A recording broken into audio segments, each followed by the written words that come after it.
හයි යාළුවනේ කොහොමද ඔයාලට? ඔන්න ඉතින් අද මම රස පුඩින් එකක් හදාගන්න විදිහ තමයි අරගෙන ආවේ. මේක අපිට හදාගන්න හරිම ලේසි, ඒ වගේම හරිම රසයි. මේකට අමුද්‍රව්‍ය දෙකයි අපිට අවශ්‍ය වෙන්නේ.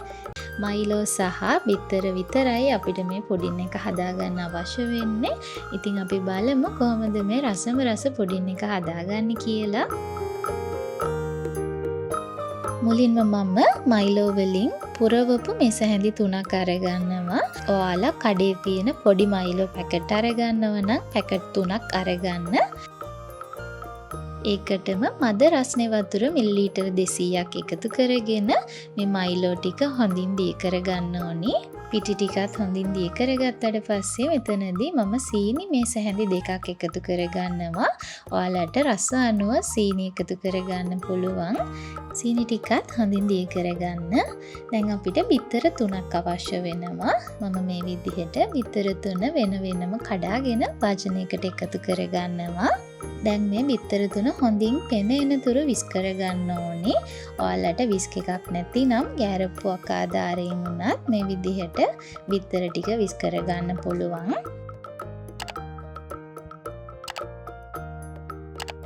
මේ වගේ හොඳින් පෙනෙන තුරු විස් කරගත්තට පස්සේ පිනිවෙන්න පැත්තකින් තියාගත්ත අපේ මයිලෝ මිශ්‍රණය මේ වෙලාවේදී මම බිත්තර එකත් එක්ක එකතු කරගෙන නැවතත් හොඳින් විස් කරගන්නවා. මෙතනදී මම ලුණු තේ හැඳි කාලක් සහ වැනිලා තේ හැඳක් එකතු කරගෙන නැවතත් මේ විදිහට හොඳින් විස් කරගන්නවා.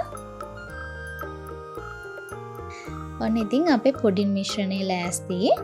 දැන් මම ට්‍රේ එකට පොල් තෙල් ටිකක් දාගෙන මේ විදිහට ට්‍රේ එකේ හැමතැනම පොල් තෙල් ටික ගා ගන්නවා. ඊට පස්සේ මම හදාගත්ත මගේ පුඩින් මිශ්‍රණය ට්‍රේ එකට එකතු කරගන්නවා. පුඩින් මිශ්‍රණය උඩින් හොඳට කවර් කරගන්න ඕනි. මම මෙතනදී ෆොයිල් එකකින් තමයි මේ ට්‍රේ එක හොඳින් කවර් කරගන්නේ. ඔයාලට හොඳට වැහෙන මෝඩියක් උනත් මේකට පාවිච්චි කරන්න පුළුවන්.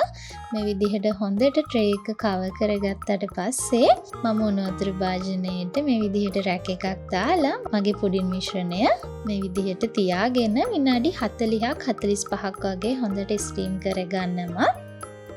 මේ තියෙන්නේ මම මේ විදිහට ස්ටීම් කරගත්ත මගේ පුඩින් එක. මේක දැන් හොඳටම නිවිලා තියෙන්නේ. නිවුණාට පස්සේ වටේට බුරුල් කරලා මේ විදිහට පුඩින් එක අපිට ට්‍රේ එකෙන් අයින් කරගන්න පුළුවන්.